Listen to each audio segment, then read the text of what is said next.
Kembali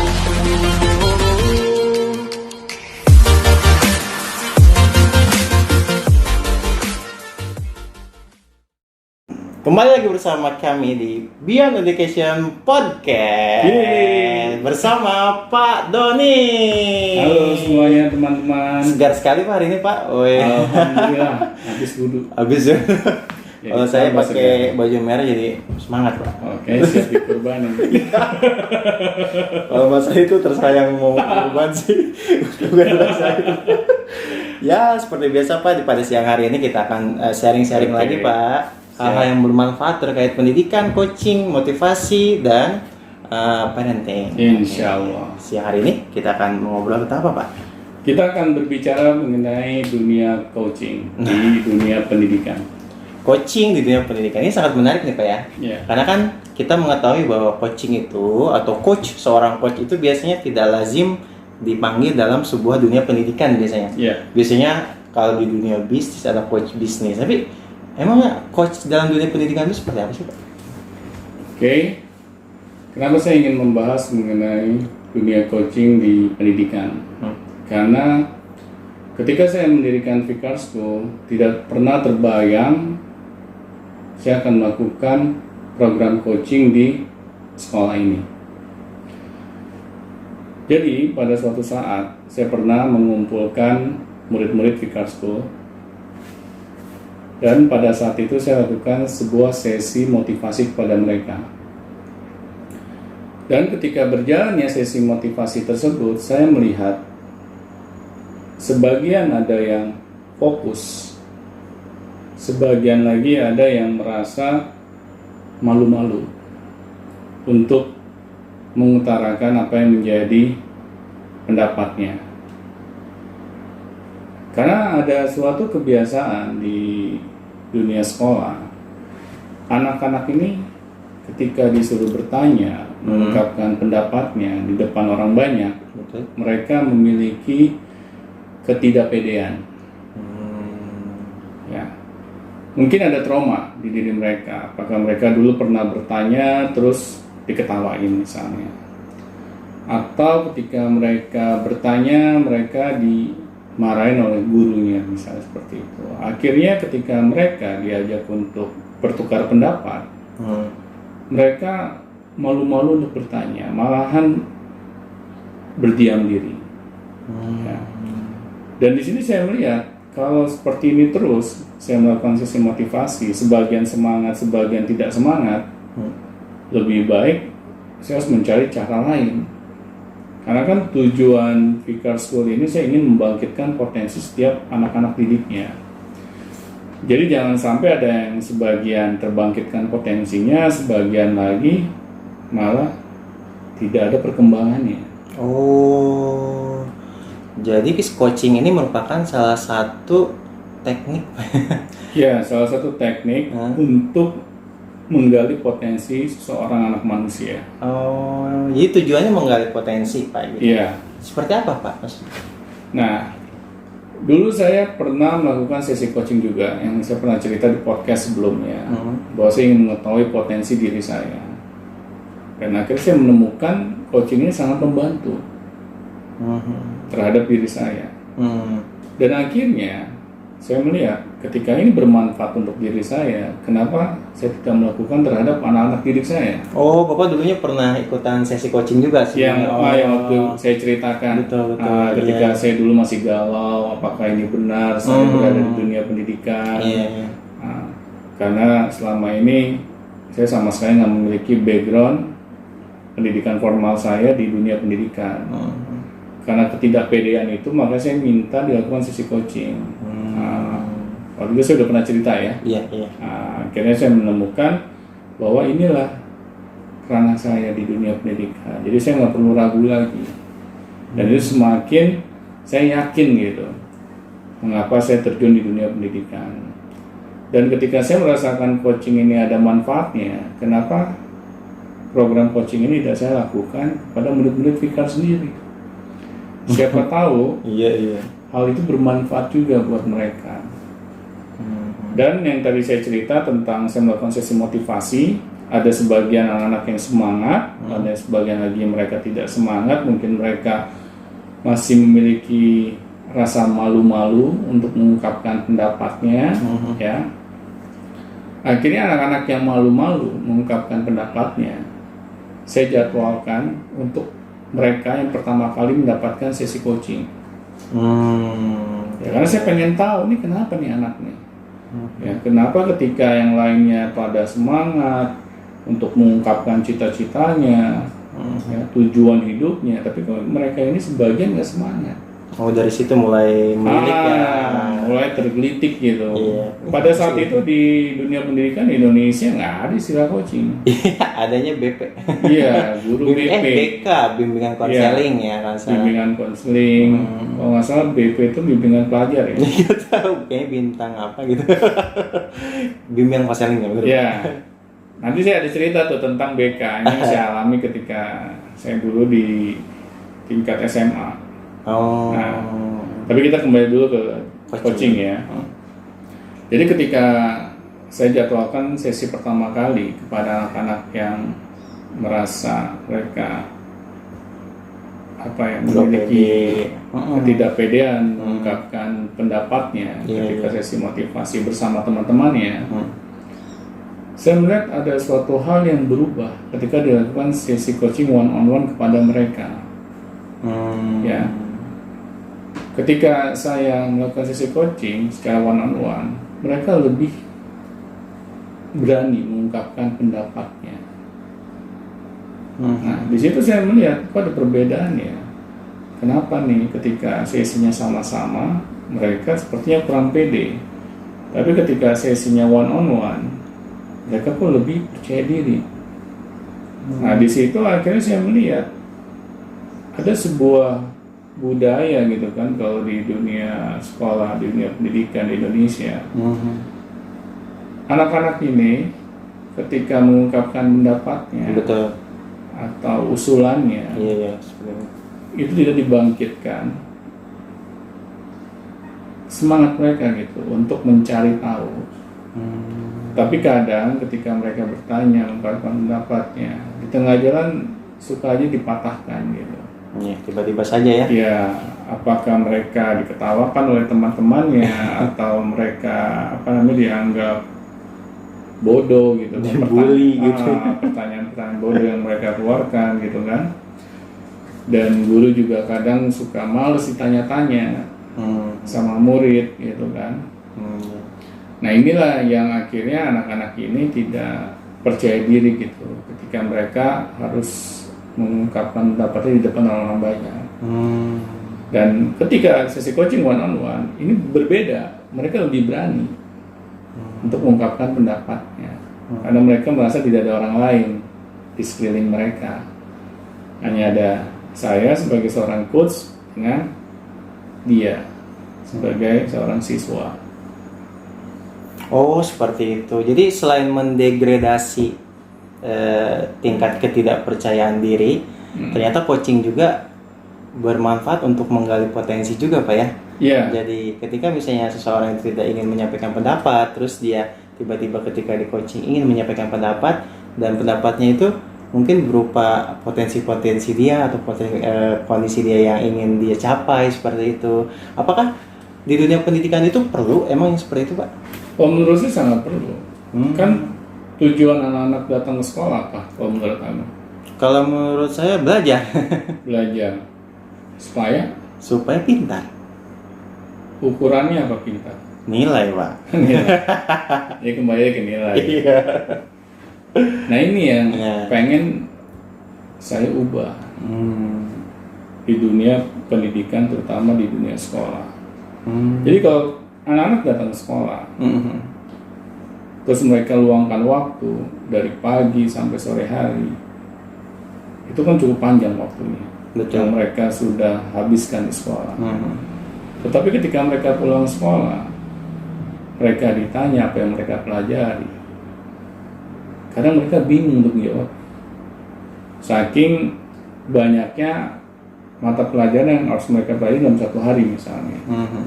Akhirnya satu mata pelajaran pun jarang ada yang nempel gitu di otak mereka gitu.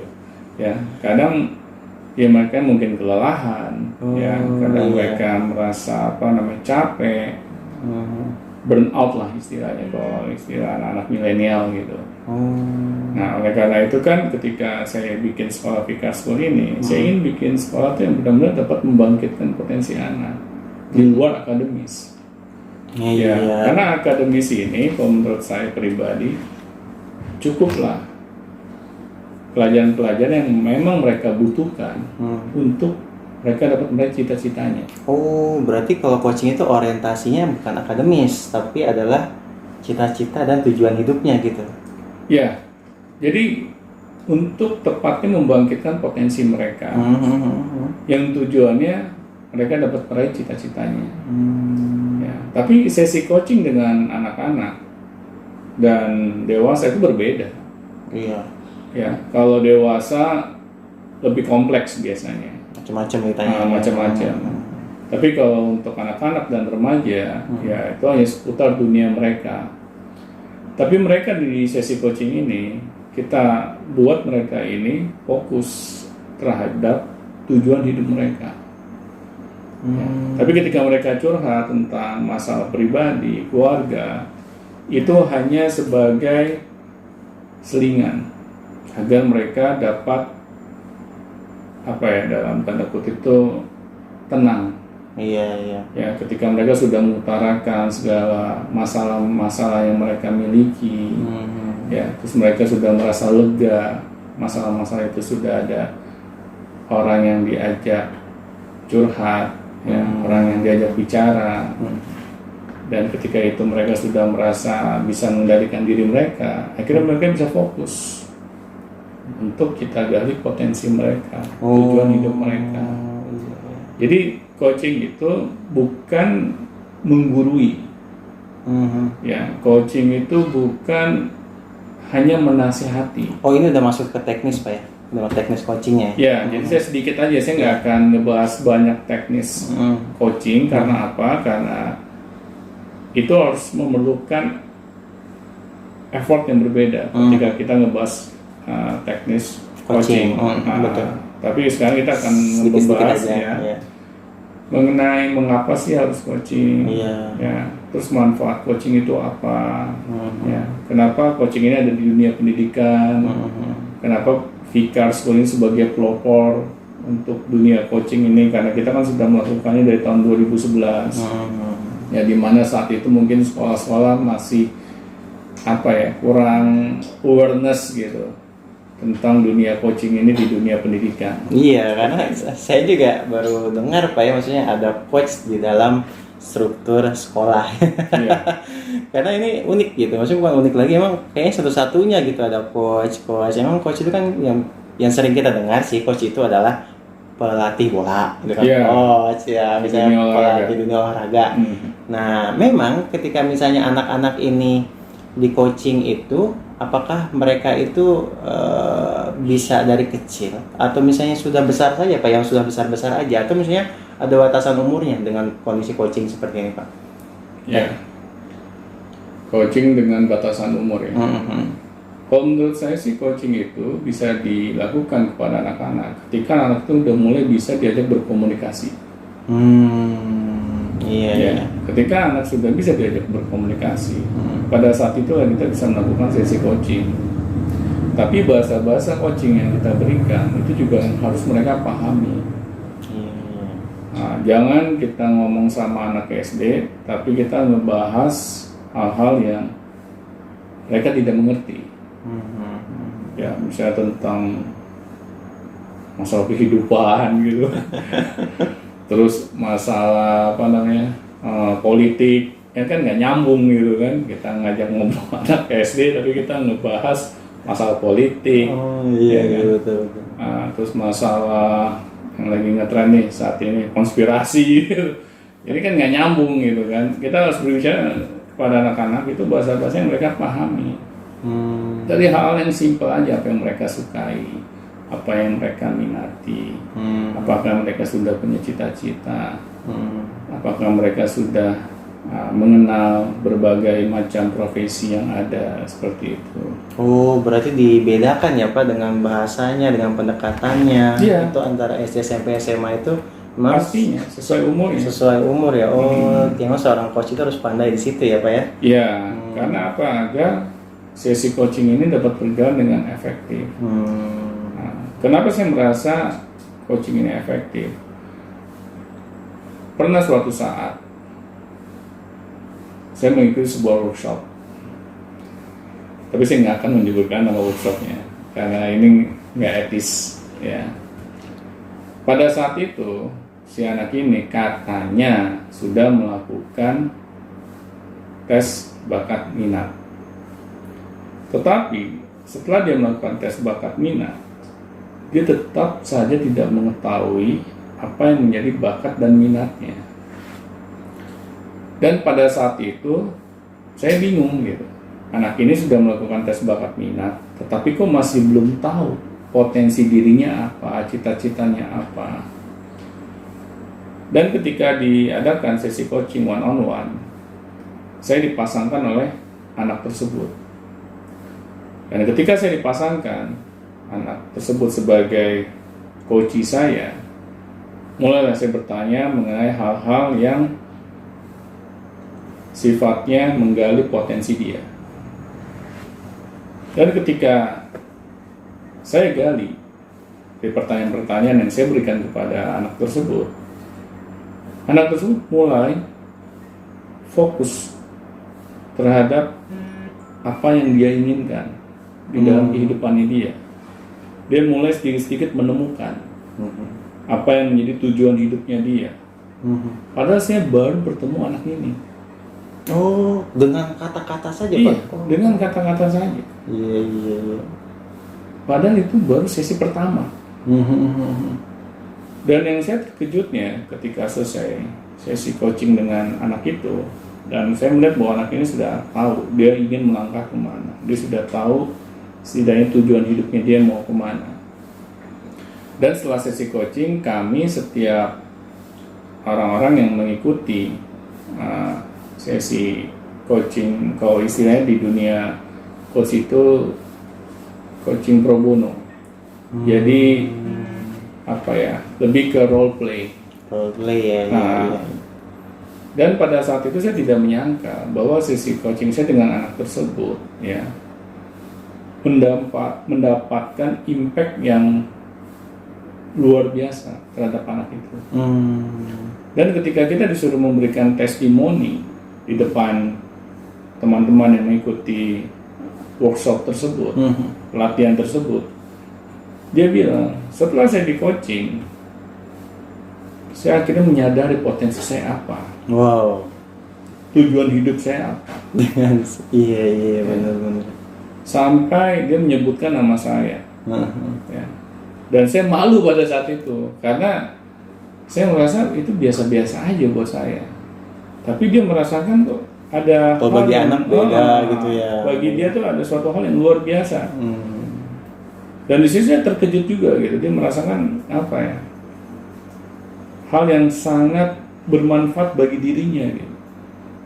Nah, disinilah akhirnya semakin membuat saya yakin dengan konsep coaching ini bagi pengembangan potensi anak-anak yang ada di sekolah. Okay. Jadi kalau coaching ini manfaatnya itu memang menggali potensinya seperti apa sih Pak? Maksudnya potensi dia untuk melakukan hobinya kah atau potensi apanya kah gitu? Yang digali itu potensinya seperti apa sih Pak? Kita lebih tajam lagi. Kita berbicara mengenai cita-cita. Kita berbicara mengenai passion. Ya. Nilai-nilai kehidupan yang dia miliki. Iya. Ya. Beda dengan yang tadi Agung sebutkan, misalnya kalau kita disuruh masuk ke ruangan BK, bimbingan konseling. Biasanya ketika anak-anak disuruh datang ke ruangan BK, itu anak-anak dalam keadaan yang seperti apa sih? Bermasalah Pak. Bermasalah. Biasanya masalah seputar apa? ya, seputar kenakalan anak, Kenakalan. iya kenakalan remaja lah gitu. Ya, dan di ruang BK Ya, saya penghuninya satu. pernah ya, Sering Pak. coba ceritain oleh Agung selama di ruang BK, kira-kira treatment apa sih yang Agung alami? Treatment yang Agung alami ketika di ruang BK adalah saya masuk ke dalam ruang BK dan di situ ada poin-poin. Iya. Kalau rambutnya panjang, poinnya dicoret 100, ya kayak gitu-gitu. Jadi memang punishment yang membuat kita tuh kok semakin berat gitu. Iya, iya. Jadi bukannya semakin ada solusi gitu, malah gitu malah semakin takut gitu. Jadi kita memang disiplin sih di situ. Oke. Namun memang cara mendisiplinkannya itu ya sudah punishment saja, just punishment. Setelah itu diberi kasih arahan jangan mengulanginya lagi lah. Setelah itu selesai. Oke, kalau menurut Agung sendiri, jujur tapi ya, Hmm. efektif nggak cara kayak gitu? Kalau menurut saya sih, ya karena saya orangnya metal. Dulunya orang metal ya itu udah seperti hal biasa aja gitu, tidak ada efek ya gitu. Masuk kuping kanan, keluar kuping kiri gitu ya. Itu juga yang terjadi sama saya waktu di tingkat SMA. Sama, saya keluar masuk ruang BK itu udah kayak Biasa apa ya, gitu. kayak makanan sehari-hari gitu. Nah, suatu saat saya masuk ke ruang BK, saya pikir saya mau dikasih motivasi. Ya. Saya pikir saya mau diberikan nasihat yang positif gitu, Iya. untuk membangkitkan semangat saya. Ternyata ketika sampai di ruang BK, harapan saya itu musnah. Langsung disingkirkan Iya. begitu saja. Langsung saya diberikan bukan nasihat-nasihat yang positif, tapi saya malah kayak dipermalukan. Itu lebih Ya. lagi ya. Saya dibilang, kamu tahu nggak, Doni, kamu ini satu-satunya ketua kelas yang nggak naik kelas. Kamu nih bikin sejarah di SMA ini. Saya bilang, bagus dong. Ya, kapan lagi saya bikin sejarah gitu kan? Nah, dan saya melihat bahwa cara-cara seperti itu bukan cara-cara yang membuat anak akan semakin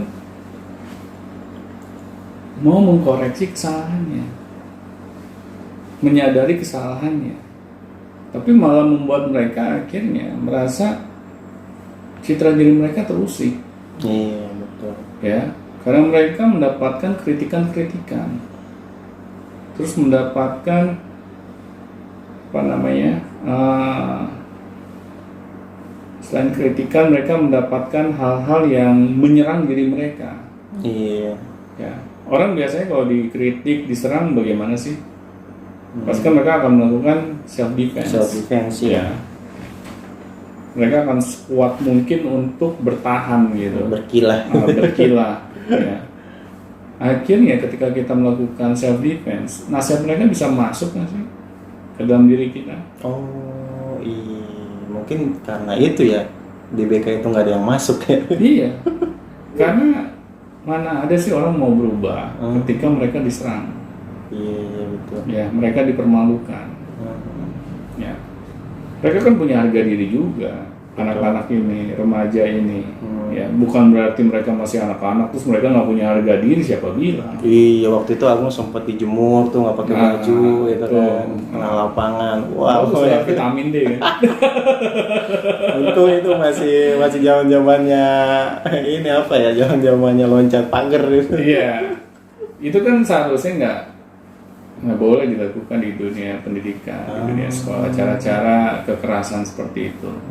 Karena masih banyak kok cara-cara mendidik anak yang lebih elegan. Ya, kita harus bisa mengambil hati mereka. Ya. Nah, coaching ini itu paling mudah untuk mengambil hati anak-anak. Karena kita sebagai pendengar yang baik bagi mereka. Jadi ketika sesi coaching, bukan kita sebagai coach yang banyak ngomong, banyak nasihat, banyak menggurui. Kalau seperti itu, ini yang mau kita coba perbaiki, ini anaknya apa diri kita yang sudah puas gitu kan, mengungkapkan kejengkelan kita selama ini gitu. Iya betul. Ya, kan kita untuk anak, berikanlah waktu untuk anak untuk bercerita. Oh di situ berarti ya. Ya, Jadi sesi coaching ini kita sebagai coach itu membuat si anak-anak ini, ya, mereka dapat bercerita dengan bebas. Ya. Iya. Dan kita komitmen di depan mereka bahwa sesi coaching ini sifatnya private. Kita tidak akan selesai sesi coaching terus mulut kita ember, kita ceritain ke orang-orang gitu mengenai masalah anak ini, ya, karena itu akan mempermalukan. Ya, kita komitmen, kita nggak akan menceritakan ke siapapun tentang masalah mereka, kehidupan mereka. Hanya kita dan anak kita yang tahu. Meskipun saya ingin bercerita kepada orang tuanya misalnya, saya izin dulu. Pada anak tersebut. Apakah boleh saya cerita ini ke orang tua kamu? Oh, berarti ketika anak itu bermasalah, biasanya kan treatmentnya itu hanya punishment dan beberapa hal yang memang membuat mereka itu melakukan self defense. Namun di coaching ini berbeda ya Pak? Berbeda. Ketika anak itu bermasalah, malahan dia itu diberikan sesuatu yang impactful yang bisa merubah sifat dia dan membuatkan potensi dia gitu. Iya. Tanpa mereka sadari. Iya. Karena suatu saat ada seorang murid saya, masih calon murid ya. Waktu itu saya diminta oleh bapaknya untuk ketemu dengan anak ini. Si bapaknya udah merasa menyerah dalam mengarahkan anak ini gitu.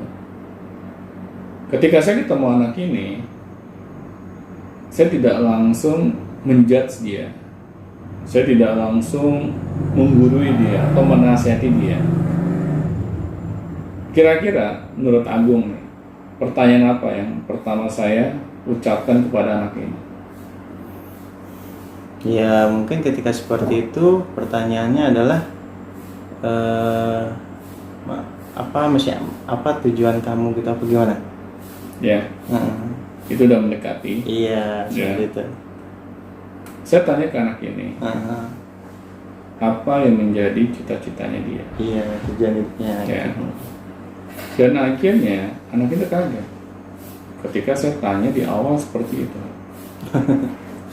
Apa nih? Yang dia merasa udah siap-siap nih saya ceramain gitu. Iya, udah siap-siap mau ngeyel gitu kan, tiba-tiba apa gitu. Nah, ketika saya tanya cita-citanya dia, langsung dia bingung. Dia diam, ya. Dia mungkin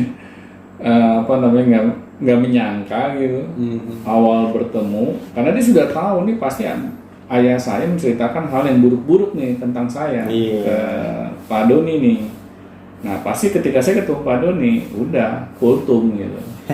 Ya, tapi ketika anak ini saya tanya cita-citanya dia apa, tujuan hidupnya dia apa, dan saya benar-benar tulus ketika saya menanyakan, bukan tulus penyanyi ya. Saya benar-benar emang murni ingin tahu. Dan ketika anak ini mendapatkan pertanyaan-pertanyaan yang positif seperti itu, mereka akhirnya merasa kita tuh peduli dengan mereka. Ya. Iya. Kita nggak dianggap musuh gitu ya. Ya. Kita care terhadap mereka. Dan akhirnya mereka mulai membuka diri mereka. Ya. Tapi ketika kita serang di awal, ya bagaimana mereka mau membuka diri? Kita aja baru kenal. Ya.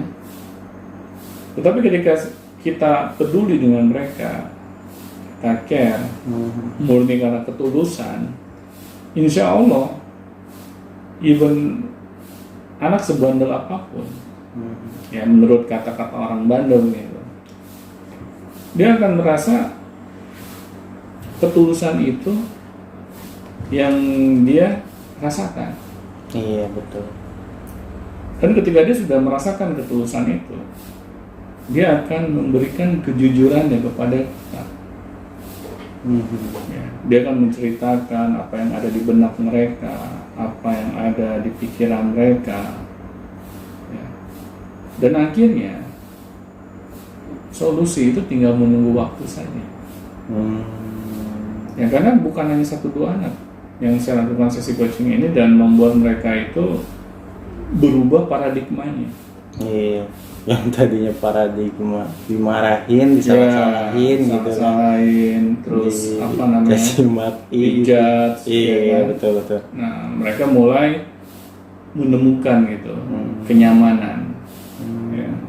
Oh, berarti dengan nyaman itu anak-anak bisa ini ya, maksudnya lebih efektif dia untuk mencari kelebihan dia atau apa dia. Pastinya. Oh, Ya. iya. Nah, tapi kenyamanan ini kan kita harus apa ya?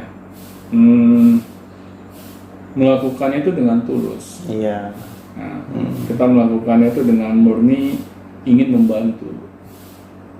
Dan anak-anak itu dapat merasakan kok ketulusan kita. Mana Kita tuh kayak nggak dibuat-buat. Iya, betul. Ya. Dan pernah ada satu case lagi nih yang benar-benar saya masih mengingatnya gitu sampai sekarang, padahal sudah lama, sudah sangat lama ya terjadi. Jadi anak ini sampai dibilang orang tuanya, ini anak Pak dari kecil sampai dewasa, sampai remaja maksudnya, itu sudah punya niat memang tidak baik kepada orang tuanya. Makanya dia kami titipkan kepada, kalau di kalau di Islam tuh ustadz, ya, orang yang istilahnya mengerti agama. Kami titipkan di situ Pak, di rumah ustadz tersebut misalnya, atau di rumah pendeta itu. Loh, kok sampai begitu Pak? Kok Bapak titipkan? Iya. Nah, kenapa nggak di rumah saja? Terus kita datangi ustadz tersebut atau pendeta itu untuk menasihati anak kita. Iya. Kenapa sampai dititipkan? Karena kami udah angkat tangan Pak. Kami sudah susah payah gitu nasihatin dia. Sampai kami nggak kehabisan kata-kata lagi, kehabisan energi gitu untuk mengurus anak ini. Akhirnya kami sudah bingung. Sudah, jalan satu-satunya anak ini kami bawa ke rumah ustadz atau pendeta ini, ya siapa tahu anak ini berubah nantinya. Terus saya tanya, berubah nggak Pak? Oh, enggak. Oh, jadi gimana tuh? Nggak berubah, tetap mau di sana, dititipkan. Ya mau gimana lagi Pak? Di rumah kami anak yang jadi troublemaker. Oh, serba salah juga ya Serba orang salah. tuanya. Iya, betul. Dititipkan, gak berubah-berubah Gitu aja, iya. Nah, terus saya tanya kedua orang tua ini, gitu, ibu dan bapak ini, bagaimana komunikasi di rumah? Dari anak ini kecil nggak dibesarkan sampai remaja kan? Ternyata kedua orang tuanya sibuk. Bapaknya sibuk bekerja sampai ke luar negeri segala, terus ibunya juga sibuk, ya. Dan akhirnya ya emang tidak ada komunikasi berjalan dengan baik di rumah itu. Jadi kalau menurut saya wajar aja anak ini akhirnya melakukan tingkah laku yang out of the box gitu. Ya. Dan akhirnya saya penasaran nih ingin ketemu anak ini.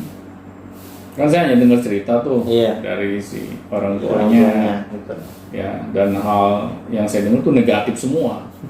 Ini kesannya anak ini nggak ada yang positif sama sekali gitu kan? Anak setan. Nah, cuman lucunya, kenapa saya penasaran pengen ketemu anak ini? Kan biasanya orang kalau diceritain gitu kan, masalah, pasti kita menghindar. Iya lah, daripada kita ngadepin masalah itu kan.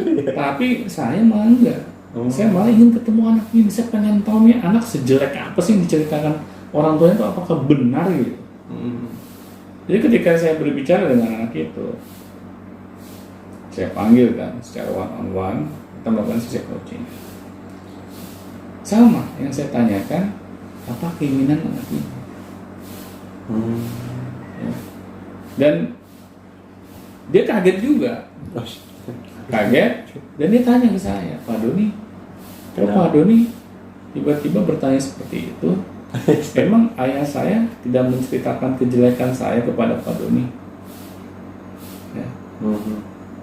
Saya kaget juga, Pak Doni malah nanya apa tujuan hidup saya, cita-cita saya. Saya baru kali ini loh Pak, seumur umur gitu, ditanya mengenai hal yang menurut saya penting. Nah, saya juga melihat dengan kenyataan seperti itu, wajarlah anak ini selalu berbuat masalah. Karena tidak pernah didengar, tidak pernah istilahnya didukung. Ketika anak ini membuat masalah-masalah, ya itu udah hal yang lumrah.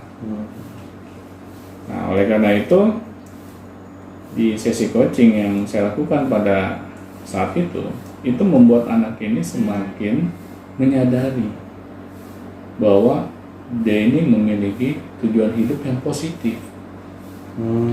Coba bayangin, anak ini kan disebut troublemaker oleh orang tuanya. Iya. Ketika saya tanya cita-cita dia apa, coba tebak kira-kira apa? Yang jelas sih kalau cita-cita, iya pasti positif sih. Ya kira-kira apa nih? Ini anak kan troublemaker nih, tukang bikin masalah. Iya. Ya. Biasanya cita-cita bagi anak-anak yang tukang bikin masalah gitu, troublemaker kira-kira apa sih? jadi bikin ini perusahaan bermasalah itu. Saya waktu pertanyaan ya, saya juga kaget.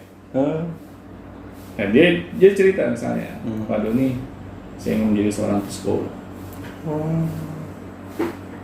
Kamu pengen jadi psikolog? Iya Pak. Tujuannya saya ingin membantu anak-anak remaja yang seperti saya. Saya pengen mereka bisa lebih baik dibandingkan diri saya. Coba bayangin, anak yang disebut troublemaker, kurang ajar, bandel. Faktanya seperti itu. Faktanya mereka memiliki tingkat kepedulian yang tinggi pada sesama. Iya betul. Nah di situ akhirnya membuat saya semakin menyadari tidak ada anak-anak yang pengen jadi anak-anak kurang ajar. Tidak ada anak-anak yang pengen menjadi anak yang bandel. Iya. Ya. Hanya orang-orang dewasa aja yang di sekitar mereka yang kita salah persepsi. Nah di situ saya melihat bahwa sesi coaching ini efektif. Oh berarti kalau misalnya ada anak nih, dia rasa bukan dia rasa ya, orang tua merasa bahwa anak ini bodoh. Misalnya dia fisikanya hancur, apanya hancur gitu, belajarnya hancur, tapi dengan coaching ini kita bisa menemukan sisi powerfulnya gitu, maksudnya dia punya itunya di mana gitu, passionnya atau apa? Karena kan coaching tadi yang saya sebutkan, kita sifatnya nggak menggurui, betul, tidak mengajari, ya, tapi kita berusaha untuk care. Kita tulus terhadap mereka, sehingga kita pengen tahu diri mereka. Sehingga potensi mereka bangkit gitu ya. Dan bangkit itu tanpa harus kita paksa. Betul. Kan selama ini ketika kita ingin potensi seseorang itu bangkit, harus kita paksa, harus kita marah-marahin, harus kita istilahnya bentak-bentak malah, biar mereka itu disiplin misalnya, biar mereka itu sadar. Nah, padahal hal itu nggak efektif kalau menurut saya. Apalagi dengan kondisi era yang sekarang, Pak ya. Jangan era yang sekarang, era yang dulu juga sama. Karena apa? Dulu aja saya pernah dimarah-marahin oleh guru. Saya malah benci sama guru tersebut. Saya malah awas ya, kalau gua SMA, badan gua lebih besar, gua hantem. Malah saya punya pemikiran kayak gitu, malah dendam. Iya, padahal guru itu nasihatin ya Pak. Nah, sekaligus mukul gitu. Ya. Nah ini kan saya melihat bahwa era saya dan era anak sekarang sama aja. Kan sama-sama manusia, punya harga diri, ya, sama-sama punya rasa sakit. Jadi nggak ada bedanya anak dulu sama sekarang. Cuman dulu nggak ada YouTube, sekarang ada YouTube. Ya, dulu nggak ada Instagram, sekarang ada Instagram. Oh, jadi emang relevan ya untuk era sekarang ini. Kan human being, maksudnya kita sebagai seorang manusia pasti memiliki itu semua dari dulu sampai hari ini gitu. Cuman kita dulu berlaga, anak-anak itu bisa kita lakukan semena-mena. Kalau sekarang nggak bisa, karena dikit-dikit guru atau orang-orang yang istilahnya berbuat tidak baik, itu bisa kita tuntut secara hukum. Iya, bedanya seperti itu. Mungkin bedanya seperti itu. Iya, betul. Jadi sekarang lebih hati-hati. Nah, kalau dulu kan kesannya kayak bebas gitu. Ya, dan di sini itu tidak baik menurut saya. Sampai seorang pendidik atau orang tua memperlakukan anaknya misalnya dengan kasar. Seperti itu. Jadi selain untuk membangkitkan potensi, terus untuk kita melakukan care terhadap anak-anak, coaching itu ternyata berguna juga untuk bermanfaat juga untuk memanusiakan manusia ya Pak ya. Tepat sekali. Jadi di segala era coaching ini tidak akan pernah tertinggal Insya Allah konsepnya. tidak. Oh iya betul. Sampai ketika saya sudah merasakan manfaat coaching ini, saya mengambil sertifikasi yang waktu itu untuk tingkat internasional. Saya ini pengen tahu bagaimana sih ketika saya mendapatkan sertifikasi, apa-apa aja sih yang harus saya pelajari untuk menjadi seorang coach yang profesional. Tapi memang ada perbedaan karena sertifikasi itu kan untuk orang-orang dewasa.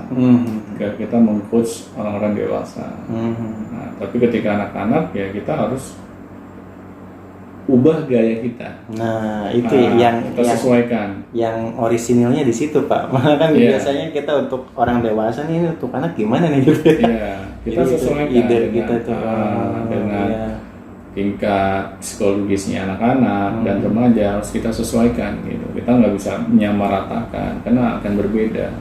Kadang kan anak juga butuh dimotivasi, ya, butuh juga diberikan semangat. Ya. Karena wajar, mereka kan database-nya belum banyak.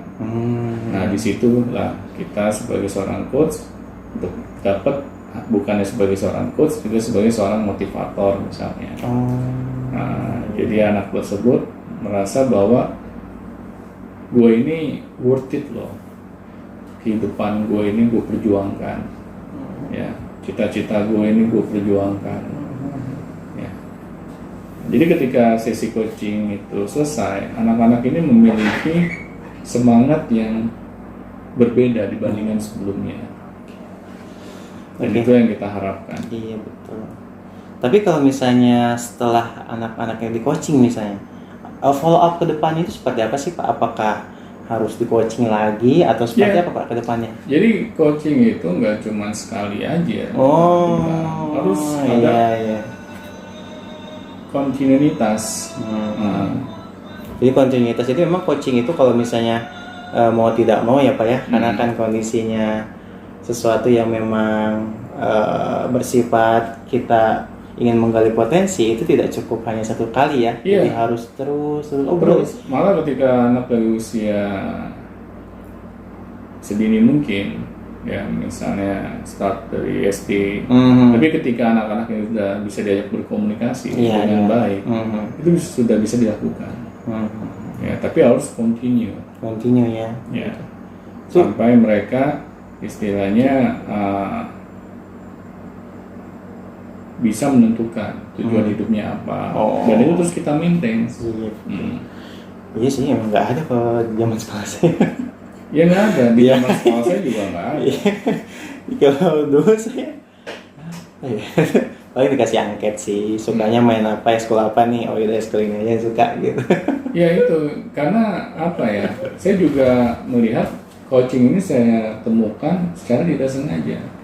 Yang tadi saya bilang kan, bahwa awalnya saya ingin memberikan sesi motivasi nih bagi anak-anak, tapi kok ada sebagian yang semangat, ada sebagian yang kurang semangat. Mereka hanya berdiam diri, hanya istilahnya tidak berkata-kata. Nah, saya tapi tidak memarahi mereka.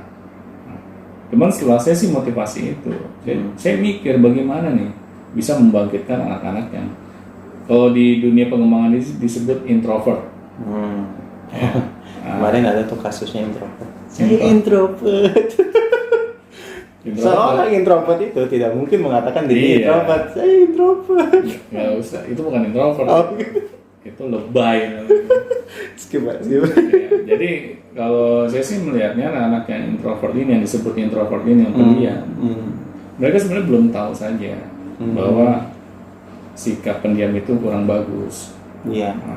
Kalau apa-apa diam, apa-apa tidak mau mengungkapkan istilahnya pendapat mereka, pemikiran mereka, itu salah. Kalau mereka hanya bisanya diam, tapi nggak apa-apa, mereka kan masih belum matang pemikirannya. Iya. Nah, di sini kita bantu. Di situ Makanya ya. saya cari tahu metode apa nih Iya, yang bisa membangkitkan potensi anak-anak ini. Dan saya mencoba waktu itu awalnya saya hanya trial dan error dulu. Iya, pastilah sesuatu Saya harus pakai coba dulu. coaching. Dan ketika saya pakai coaching, ternyata kok efeknya positif. Ya, malah anak-anak dari pertemuan pertama aja itu sudah bisa menentukan apa tujuan hidupnya. Karena anak-anak ini tidak memiliki pemikiran-pemikiran yang belum banyak yang negatifnya. Iya, radikal gitu. Iya, di diri mereka. Jadi masih pure jiwa mereka itu. Iya. Jadi ketika kita berikan hal yang positif, mereka dapat cepat paham. Tapi ketika kita berhubungan dengan orang dewasa, belum tentu di awal pertemuan itu langsung mereka terbuka gitu pemikirannya. Karena kalau orang dewasa ada yang pintar berkilah lah, ada yang pintar menutup-nutup. Ini kita harus lebih effortnya lebih tinggi. Iya, database yang negatifnya banyak banget gitu. Nah, jadi kalau anak-anak dan remaja kan masih nggak begitu banyak, jadi lebih mudah switchnya. Ya, oke, berarti sangat efektif ya Pak ya. Saya juga baru dengar ini, maksudnya coaching masuk sekolah dan bagaimana sih coaching itu bisa menjadi sebuah sistematis yang efektif untuk di dunia pendidikan. Dan ternyata di dunia pendidikan itu coaching juga bukan cuma hanya guru saja yang harus harus menguasai tekniknya ya, tapi orang tua juga sangat penting ya Pak ya. Orang tua itu juga harus bisa menjadi seorang coach yang baik bagi anak-anaknya. Iya, mungkin terakhir seperti apa? Ya, jadi menurut saya program coaching ini sangat efektif di dunia pendidikan. Mengapa? Karena coaching ini tidak membuat anak-anak ini tertutup potensi mereka. Tapi coaching ini malah menggali potensi mereka. Beda dengan konsep yang sudah ada saat ini di dunia sekolah, yaitu misalnya dengan konseling, sangat berbeda. Karena coaching ini kita menjadikan diri seorang coach peduli terhadap anak-anak yang di coaching dengan coach tersebut.